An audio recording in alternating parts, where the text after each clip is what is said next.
যন্ত্রটা হচ্ছে পায়ের ব্যায়াম করা যায়। এবার এর সাথে পায়ের ভাঁজের সাথে পেটের মেদ কমার একটা সম্পর্ক আছে। পেটের মাসল চারটে, এর মধ্যে আপার আর লোয়ারের মধ্যে মানে যদি উপরের দিকে ফ্যাট কমাতে হয় তাহলে উপরের বডিটাকে পায়ের কাছে ফোল্ড করে আনতে হবে, আর নিচের দিকে যদি মেদ কমাতে হয় তাহলে নিচের পাটাকে ফোল্ড করে বডির দিকে আনতে হবে। আর এর সাথে সাথে এই ফোল্ডিংয়ের জন্যে স্পাইনেরও এক্সারসাইজ হয়। এটাতে দেখাচ্ছি এটা কিভাবে কাজ করে এই যন্ত্রটাতে বসছি, বসে পড়লাম, এখানে পা রাখলাম, রেখে এটাকে টানছি। তারপর একটা ওজন উঠছে, মানে 5 কিলো উঠছে, টানছি, তারপর আবার ঝুঁকছি। এটা স্পাইনের ব্যায়াম হচ্ছে।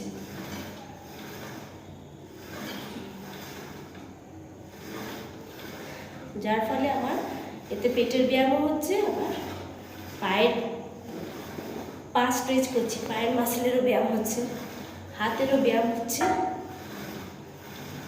স্পাইনেরও ব্যায়াম হচ্ছে।